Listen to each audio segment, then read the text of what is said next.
Jacob's Well, un lieu de baignade populaire près de Wimberley, restera fermé aux nageurs dans un avenir prévisible. Le drone a glissé sous la surface ses lumières traversant l'eau bleu clair du puits de Jacob. Les 30 premiers pieds étaient de couleurs époustouflantes qui n'avaient rien à voir avec une grotte. Des rayons de soleil filtraient des murs de calcaire pâle aux reflets turquoise et or, une eau si claire qu'elle ressemblait à de l'air liquide. Mais ce n'était pas une plongée ordinaire. Cet engin descendait dans une zone interdite, un endroit où au moins 12 personnes ont disparu à jamais. Les scientifiques observaient leurs moniteurs tandis que le drone s'enfonçait plus profondément dans les passages étroits et sinueux que les plongeurs appellent le piège. Ils étaient venus cartographier la grotte. Ce que la caméra du drone a capturé à la place était tout autre chose. Une découverte si troublante qu'elle confirma tout ce que la réputation la plus sombre du puits avait promis. Le puits des murmures. Dans le paysage vallonné et ensoleillé de la région montagneuse du Texas, juste à l'extérieur de la petite ville de Wimberley, Cypress Creek coule peu profond, éclaire sur un ancien substrat rocheux calcaire déposé il y a près de 100 millions d'années. Et dans le lit de ce ruisseau, il y a un trou. Une ouverture sombre et parfaitement circulaire d'environ 12 pieds de diamètre située au milieu d'une eau par ailleurs douce et jusqu'aux genoux. C'est le puits de Jacob. Lors des chaudes après-midi du Texas, cet endroit regorge de monde. Familles et étudiants touristes se sont alignés le long des corniches calcaires environnantes, se jetant les uns après les autres dans l'eau incroyablement claire et infiniment fraîche en contrebas. Le puits, alimenté par une source, tient à 68 degrés Fahrenheit toute l'année, alimenté par le vaste réservoir souterrain de l'aquifère Trinity, l'un des systèmes de d'eau douce les plus importants du sud-ouest américain. Cela ressemble au paradis, on se croirait dans une oasis. C'est l'un des trous de baignade les plus photographiés du Texas. Mais la scène est une belle illusion car chaque personne qui saute dans cette eau saute dans l'embouchure d'un système de grottes sous-marines massif complexe et véritablement mortel. Le puits de Jacob n'est pas un puits au sens conventionnel du terme. Il s'agit d'une source karstique, l'ouverture superficielle d'une grotte verticale qui descend directement à travers des couches de calcaire dans l'obscurité de l'aquifère bien en contrebas. Le processus qu'il a sculpté a duré des millions d'années, des eaux souterraines légèrement acides, dissolvant la roche grain par grain, ouvrant des chambres et des passages qui se sont transformés en un labyrinthe qu'aucun esprit humain n'a conçu, ni aucune commande manuelle humaine. Pour les nageurs, l'expérience se termine au fond de la première salle, une chambre ensoleillée d'environ 30 pieds de profondeur. Pour les plongeurs spéléologiques, cette chambre n'est qu'un tapis de bienvenue. Jacob's Well est une légende dans le monde de la plongée souterraine, mais pour de mauvaises raisons.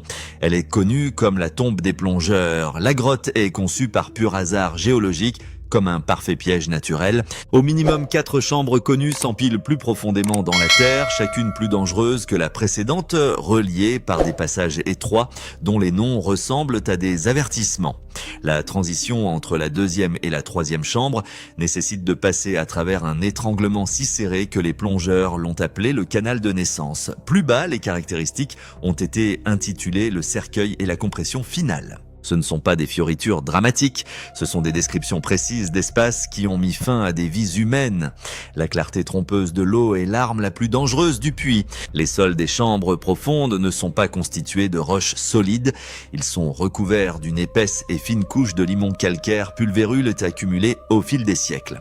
Un seul coup de palme mal placé transforme instantanément une visibilité cristalline en un nuage blanc dense et opaque. C'est un envasement.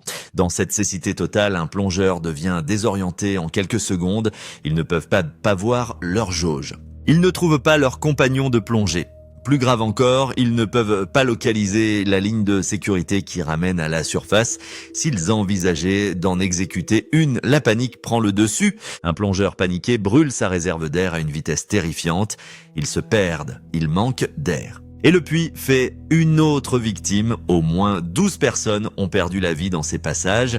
De nombreux corps sont coincés dans des endroits si profonds ou si structurellement instables que leur récupération a été jugée impossible. Le puits devient leur tombe permanente et malgré cette histoire, l'attraction de ces profondeurs n'a jamais faibli. Les plongeurs, surtout les plus jeunes et les plus ambitieux, continuent de venir. Ils veulent aller plus loin. Ils veulent résoudre le mystère. Le cycle de la tragédie tragédie est devenue si grave que les autorités locales ont finalement soudé une lourde grille en métal constituée d'épaisses barres d'armature directement au-dessus de l'entrée des chambres les plus profondes. Ils pensaient que cela mettrait enfin un terme à l'histoire. Ce n'est pas le cas. Poussés par la promesse silencieuse des secrets en contrebas, les plongeurs ont commencé à arriver après la tombée de la nuit avec des coupes-boulons. La grille était ouverte encore et encore. Le puits refusait de rester fermé. C'est alors que la science est intervenue. Non pas pour envoyer un autre humain dans l'obscurité, mais pour envoyer quelque chose qui n'avait pas besoin de respirer. La trouvaille effrayante de la caméra. Par une matinée calme, une équipe de chercheurs et de géologues s'est rassemblée au bord du puits de Jacob. L'ambiance était concentrée et tendue.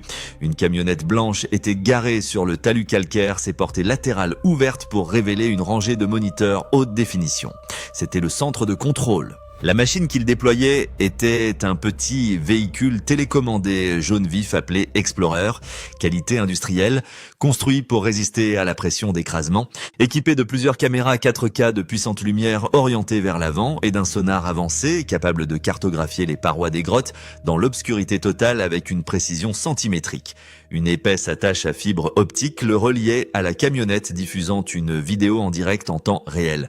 La mission était simple. Descendez vers la 4e chambre, construisez la première carte complète en 3 dimensions du système. Un technicien a abaissé l'Explorer dans l'embouchure de 12 pieds du puits. Sur les moniteurs, l'écran s'est rempli de bleu. La première chambre était magnifique. La lumière du soleil du Texas éclairait les parois rocheuses, illuminant la pièce d'or pâle et de turquoise. L'opérateur a incliné le drone vers l'avant et l'a guidé sur une pente inclinée jusqu'à la 2e chambre. L'écran est passé du bleu vif à l'indigo profond. À 80 pieds, la lumière du soleil avait disparu. Les lumières du drone se sont allumées, coupant des cônes blancs à travers l'obscurité souterraine absolue. Des murs de calcaire lisses et pâles sculptés par des millénaires d'eau en mouvement. Puis vint le canal de naissance à peine assez large pour le sol du ROV composé de gravier profond et meubles. L'opérateur a réduit les propulseurs à la puissance minimale, faisant passer le drone avec une précision millimétrique, évitant ainsi le limon. Quelques minutes plus tard, tendue, elle débouchait dans la 3e chambre. Un vide plus large et plus sombre, silencieux et immobile. Système vérifié, tout est stable. L'opérateur a pointé le drone vers une fissure étroite à l'extrémité de la chambre, l'entrée du 4e. Le drone s'est enfoncé dans le tunnel. Les murs se refermèrent immédiatement. Le passage était étroit, le sol un lit de roches et de limon mouvant et instable. C'était un endroit qu'aucun humain n'avait vu depuis des décennies. Puis les lumières du drone ont capté quelque chose, une réflexion. De quelque chose qui n'était pas du roc, l'opérateur s'est arrêté, quelque chose de métallique. Il zooma. Sur le moniteur indubitable, une palme de plongée qui dépasse d'un tas de gravier. La camionnette est devenue complètement silencieuse, l'opérateur pivota lentement. À quelques mètres de là, un réservoir d'oxygène corrodé à moitié enfoui dans la vase. Son régulateur est incrusté de décennies de gisements minéral, puis une bande de combinaison noire en lambeaux s'est accrochée à une projection rocheuse et puis ils l'ont vu. Niché dans une crevasse partiellement coincée sous du gravier qui s'était déplacé au fil des années et des décennies, se trouvaient les restes squelettiques d'un être humain. Les scientifiques restèrent immobiles. Il ne s'agissait plus d'une étude géologique. C'était devenu une mission de récupération réalisée par un robot. Le drone est resté en position, ses lumières illuminant la tombe sous-marine silencieuse. L'équipement du plongeur était clairement d'une autre époque. Sur les restes de la combinaison, une petite étiquette délavée était à peine visible. Avec l'amélioration numérique, les lettres sont progressivement devenues nettes. Le nom était Kent Mopen. Le nom a frappé l'équipe comme un impact physique. Kent Mopen n'était pas qu'un simple plongeur perdu. Sa disparition le 9 septembre 1979 fut l'un des incidents les plus documentés et les plus obsédants de l'histoire du puits, générant une couverture médiatique, une opération de sauvetage majeure et un traumatisme communautaire que Wimberley portait depuis plus de 40 ans. Désormais, un robot fournissait la réponse des décennies après les faits. Les images ont révélé le mécanisme avec une clarté terrible. Le passage était extraordinairement étroit. Le sol était constitué de graviers instables qui pouvaient couler et cascader comme un liquide au ralenti lorsqu'ils étaient dérangés. Kent n'était pas simplement resté coincé, la grotte l'avait enterré. Mais le drone n'était pas terminé. Alors que la caméra avançait, les lumières trouvèrent un autre ensemble de bouteilles de plongée. un autre Finlandais. Kent Mopen n'était pas seul lorsqu'il est décédé. La camionnette absorba cette prise de conscience en silence. Le drone planait à l'intérieur d'une fosse commune, confirmant ce qui était suspecté depuis longtemps, mais jamais documenté visuellement. C'était la première fois que quelqu'un voyait la 4e chambre en haute définition. Avant cela, il n'existait que dans les récits de survivants et les ébauches. Il disposait désormais d'une preuve irréfutable visuelle et permanente. Le puits n'était pas simplement un labyrinthe. Il s'agissait d'un environnement actif et prédateur de pierres changeantes qui gardait ses secrets dans l'obscurité depuis des décennies. Qui était Kent Mopen et pourquoi est-il allé là-bas? Pour comprendre ce que ce drone a trouvé, il faut remonter au 9 septembre 1979. À cette époque, la plongée souterraine était en fait le Far West de l'exploration extrême. Il n'existait aucune norme de sécurité largement appliquée, aucune directive obligatoire, aucune autorité institutionnelle capable d'empêcher un plongeur expérimenté en eau libre de décider par une chaude soirée texane qu'il allait s'enfoncer dans un passage sous-marin avec rien d'autre qu'un réservoir d'air et sa propre confiance. C'était une culture frontière fondée sur le courage, l'ambition et le plaisir spécifique d'aller dans un endroit où personne n'était allé auparavant. Le puits de Jacob était l'un de leurs prix les plus convoités. La 4e chambre, largement méconnue, rarement atteinte, occupait une place spécifique dans la mythologie. La dernière frontière du système, la salle qui séparait le sérieux du reste. Kent Mopen a été construit pour ce monde. Expérimenté, intrépide, obsédé par le puits, après de multiples plongées qui l'avaient amené progressivement plus profondément sans satisfaire la contrainte. Son compagnon ce soir-là était Mark Brachéard, étudiant au San Antonio College. Désireux, aventureux, profondément impressionné par Kent, plus expérimenté. Il faisait partie d'un groupe de 8 plongeurs qui s'étaient rendus à Wimberley et avaient installé leur campement près du puits, le genre de voyage qui commence avec l'excitation et l'énergie nerveuse des gens, sur le point de faire quelque chose qui leur fait peur. Alors que la nuit tombait, Kent et Mark s'unirent. Un autre plongeur nommé Joe est entré dans l'eau avec eux et a traversé la première chambre jusqu'à la seconde et les a regardés se faufiler dans le canal de naissance jusqu'à la 3e. Puis le plan a dévié d'une manière à laquelle Joe n'était pas censé s'attendre. À l'extrémité de la 3e chambre, Kent et Mark s'arrêtèrent devant la fissure sombre dans la roche et commencèrent à retirer leur réservoir en acier de leur dos, les poussant en avant dans le passage. Technique standard pour naviguer dans des espaces restreints. C'est aussi une technique qui vous engage pleinement avant de pouvoir évaluer ce qu'il y a à l'intérieur. Personne n'avait dit à Joe que c'était le plan. Il balança frénétiquement sa lampe. Mark n'a jamais regardé en arrière. Il n'arrêtait pas de se pousser dans le trou. Joe est resté à l'entrée et a cogné son couteau de plongée contre son réservoir émettant des signaux aigus dans l'eau. Le silence lui répondit. Sa propre jauge était faible. Il maintint sa lampe dirigée vers le tunnel aussi longtemps que la survie le lui permettait, une balise désespérée, puis se tourna vers la surface. Au fur et à mesure qu'il montait, l'eau cristalline est devenue blanche. Un limon complet s'étend vers le haut à travers la grotte. Quelque chose au fond de lui avait perturbé le gravier. Soit les 2 plongeurs s'y déplaçant, soit comme les images du drone le confirmeront plus tard, le sol instable tombant en cascade sous leur poids. Joe a fait surface seul. Il regarda autour de lui la paisible nuit du Texas. Il a crié à l'aide. Il le savait déjà, le puits les avait emportés.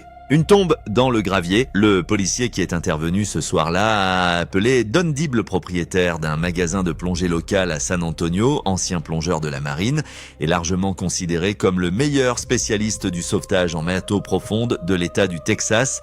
Dib avait déjà répondu à des urgences en plongée. Il savait ce que signifiaient les appels d'urgence en provenance du puits de Jacob en termes de probabilité de survie, mais il est quand même venu immédiatement avec son partenaire Paul Battaglia et une équipe de plongeurs sauveteurs bénévoles formés. Lorsqu'ils arrivèrent au puits, les autres plongeurs du groupe étaient rassemblés sur la berge calcaire secouée et creusée par ce qu'ils avaient vu se produire. L'un d'eux a rapporté qu'il avait brièvement tenté d'entrer dans le passage et croyait avoir vu quelque chose difforme qui pourrait être des corps déjà partiellement recouverts de gravier frais à l'intérieur de la grotte.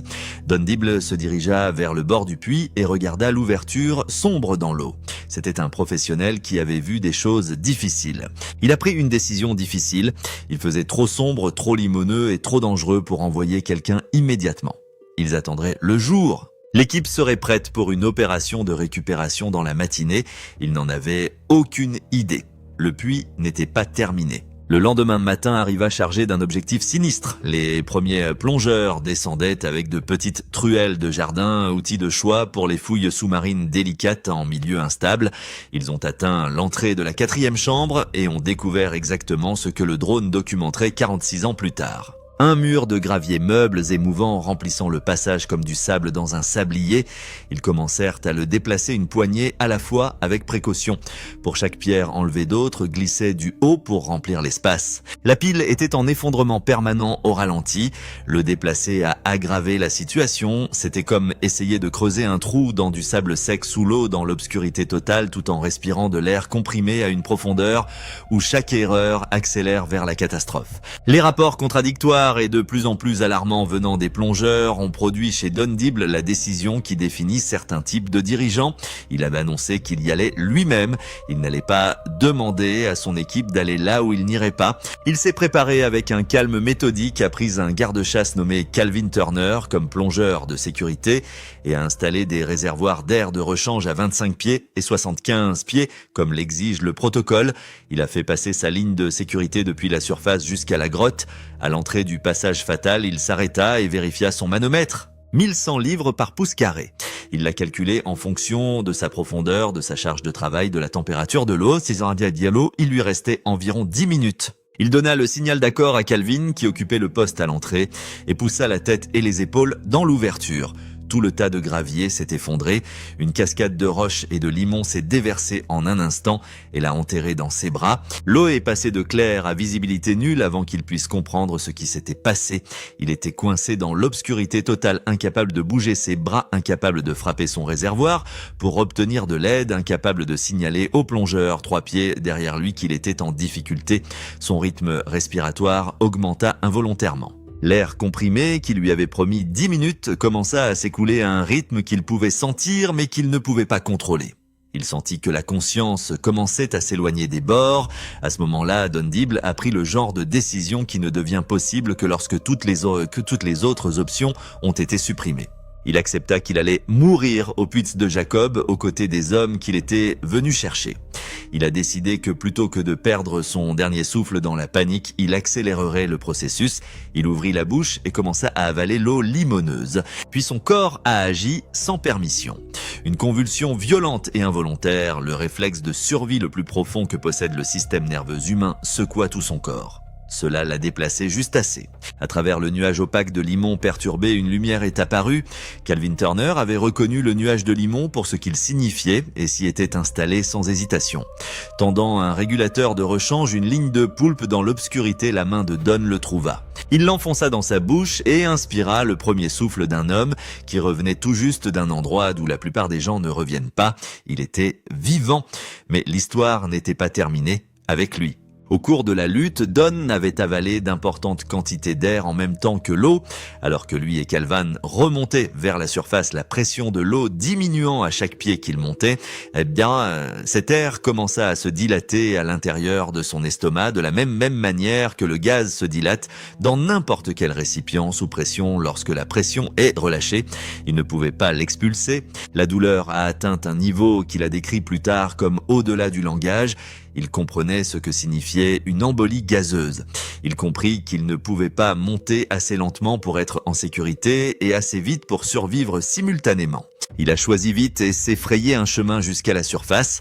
Lorsqu'il sortit du puits de Jacob, son estomac était distendu au point d'être méconnaissable. Il a retiré le régulateur de sa bouche et a crié. La douleur, dira-t-il plus tard, dépassait tout ce qu'il avait connu dans une vie qui avait comporté des situations véritablement dangereuses. Cela a duré 12 heures. Au Brooke Army Medical Center, les médecins l'ont d'abord traité pour un accident de décompression. La chambre de recompression n'a pas aidé, les radiographies ont révélé la vérité. La paroi de son estomac s'était rompue intérieurement à cause de l'augmentation de la pression du gaz. La péritonite qui en a résulté une infection massive de la cavité abdominale était une maladie qui a tué la plupart des patients avant que l'intervention chirurgicale moderne ne soit disponible. Le chirurgien qui l'a opéré a décrit l'avoir coupé comme s'il avait coupé un ballon de basket entièrement gonflé.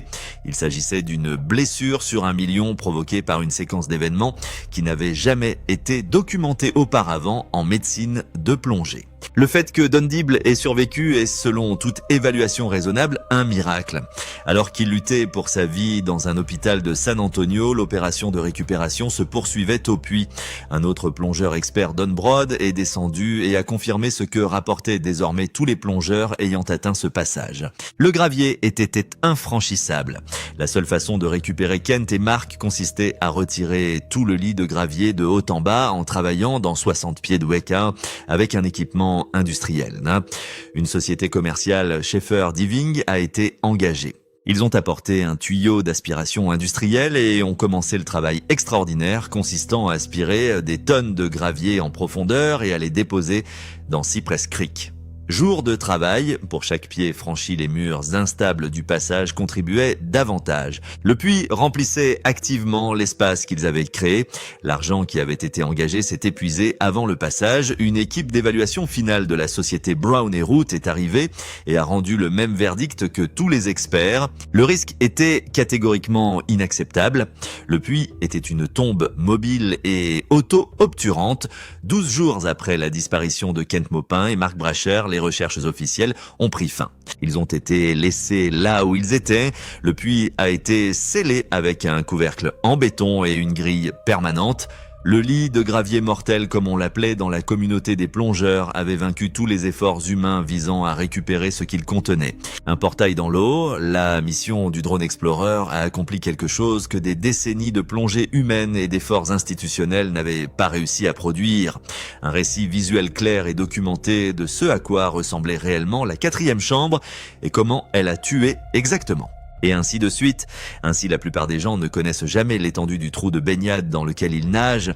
C'est une grotte difficile à plonger. Sans une formation adéquate, cela pourrait être mortel. Les scientifiques qui ont regardé ces images en temps réel ont été visiblement secoués.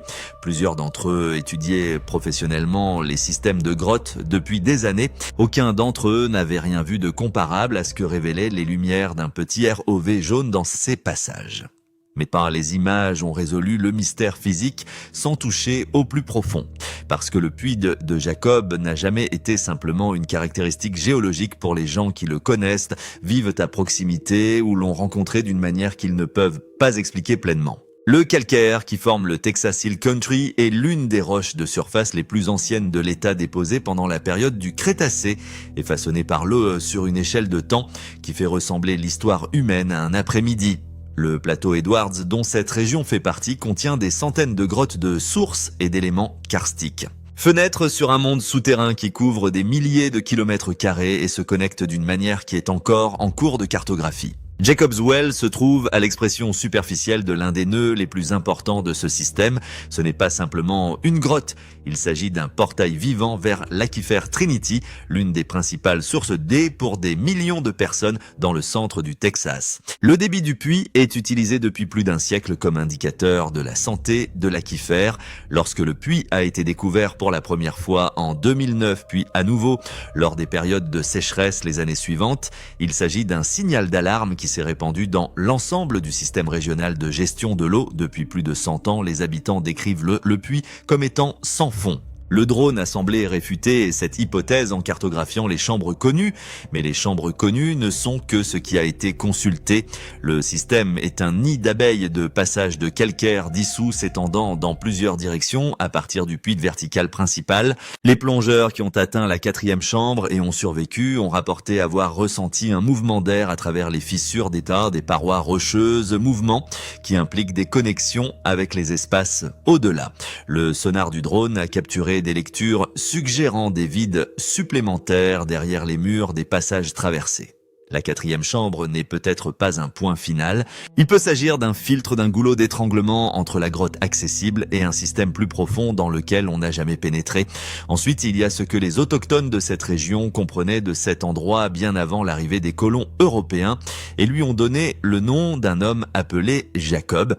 Les Tonkawa et d'autres tribus du Texas considéraient les sources comme sacrées des lieux où la frontière entre le monde de la surface et le monde d'en bas était perméable, où la terre respirait. Le puits de Jacob, en tant que l'une des sources les plus puissantes de la région, aurait occupé une place importante dans cette compréhension. Les traditions orales qui enregistraient ces croyances ont été en grande partie perdues lors des violentes perturbations de la culture indigène au XIXe siècle. Mais le sentiment du lieu comme quelque chose de plus qu'un élément géologique a persisté. Les gens qui ont passé du temps au puits de Jacob, même ceux qui n'ont aucune croyance particulière au surnaturel, décrivent souvent quelque chose qu'ils ont du mal à articuler, une qualité d'attention que le lieu semble diriger vers vous, un sentiment d'être observé d'en bas. Les plongeurs qui ont survécu à des accidents rapprochés dans le système de grottes, et il y a des survivants, des gens qui sont revenus de la 3e et même de la 4e chambre dans des conditions terrifiantes, décrivent un phénomène constant, une attraction non pas le courant de l'eau en mouvement, mais quelque chose de plus psychologique, de plus directionnel, une contrainte d'aller juste un peu plus profondément, de voir ce qui se passe autour du prochain virage, de dépasser le point où une évaluation rationnelle dirait d'arrêter, qu'il s'agisse d'un véritable phénomène environnemental, d'une combinaison de narcose à l'azote, de niveau d'oxygène, d'accumulation de dioxyde de carbone ou d'infrasons provenant du mouvement de l'aquifère à travers des passages étroits ou de toute autre chose. L'expérience est rapportée de manière suffisamment cohérente pour qu'elle ne puisse être écartée. Et puis, il y a l'aquifère lui-même. L'aquifère Trinity est un système souterrain ancien largement inexploré, couvrant d'énormes portions du Texas. Ce qui y vit, ce qui s'est adapté au fil des temps géologiques, à son obscurité totale, à sa température constante, à sa composition chimique, n'est pas entièrement connu. Des espèces adaptées aux grottes existent dans tous les systèmes karstiques du monde entier, y compris au Texas. La salamandre aveugle du Texas, trouvée uniquement dans l'aquifère Edwards à l'ouest, voit des tortues, plusieurs espèces de poissons, des poissons-chats, des crapettes et des perches. Il s'agit généralement d'animaux qui sont entrés dans la grotte, se sont égarés et ne peuvent pas en sortir. Ils ne vivent pas dans un environnement troglodyte, évoluant dans l'obscurité totale pendant des millions d'années. Quelles adaptations équivalentes auraient pu se produire sur la même échelle de temps dans le système de la Trinité, dans des passages qu'aucun chercheur n'a encore atteints, est une question scientifique légitime. La réponse n'est pas connue. L'absence de connaissances n'est pas la même chose que l'absence de possibilités. Jacob's Well est une merveille naturelle, une merveille hydrologique, une fenêtre directe et irremplaçable sur l'un des systèmes d'eau les plus critiques du sud-ouest américain. C'est aussi un tombeau qui abrite au moins 12 personnes et refuse de les rendre. Quoi que vous pensiez de ce qu'il recèle sous sa surface, qu'il soit géologique, historique, écologique ou théorique, une chose est indiscutable. Elle a gardé ses secrets très longtemps. Le drone a vu plus loin que n'importe quel humain depuis des décennies. Et lorsque les images ont été visionnées dans leur intégralité, image par image, dans le calme d'un laboratoire de recherche dans les jours qui ont suivi la mission, les scientifiques ont remarqué quelque chose dont ils n'avaient pas discuté publiquement. À l'extrême limite de la portée du sonar du drone, au-delà de la 4e chambre, les lectures suggéraient que le passage se poursuivait. Jusqu'à quel point le sonar n'a pas pu le déterminer. Le signal s'est dissous en statique avant qu'une réponse puisse être formée. Le puits est plus profond que la carte. Le puits de Jacob est-il un endroit maudit, un accident géologique qui tue des gens ou quelque chose d'étrange pour lequel la science n'a pas encore trouvé de langage? Laissez vos réflexions dans les commentaires et abonnez-vous pour plus d'histoires qui vont plus loin que la surface.